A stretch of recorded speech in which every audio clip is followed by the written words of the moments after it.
celebrate or embrace psychedelic tendencies, if you like, very early on, whereas that's something that came much later with the Beatles. But it was more avant-garde, perhaps? Yeah, a lot more abstract. I think the lyrics are certainly very,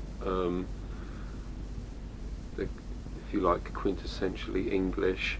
Syd Barrett sort of was a major influence on their direction to start with. I think he can probably be credited with leading the band from their earliest incarnations right through to this album, which, as we've said, displays very sort of quirky pop songs, but also extended instrumental freakouts as well. The album features studio versions of Floyd's most superbly psychedelic songs. The underground anthems, Astronomy Domain and Interstellar Overdrive, offered intriguing slices of psychedelia, coupled with the sheer power and magic of Syd Barrett's songwriting and guitar playing. He wrote 8 of the 11 songs on the album, and co-wrote 2 others, but while Syd was undoubtedly the spirit of the band, his excessive drug-taking was starting to have a dramatic effect on him. Things reached a head with the infamous performance on the Pat Boone Show in the US, when, on being interviewed by the host, Syd just stared blankly into the camera, completely devoid both physically and emotionally. Ironically, it was one of Syd's Cambridge pals who would eventually take his place in Pink Floyd.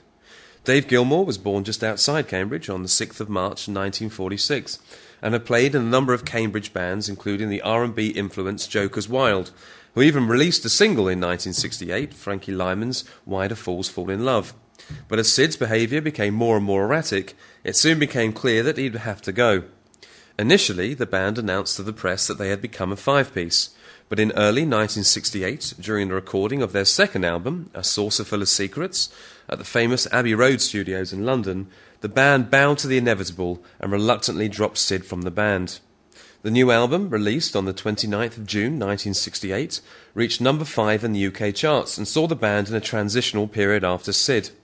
The album featured recordings made during the Piper sessions the previous year in Jug Band Blues and Remember a Day, alongside post-Syd tracks from May 1968. Perhaps the most important song on the album was the carefully constructed title track that lasted almost 12 minutes, that apart from mapping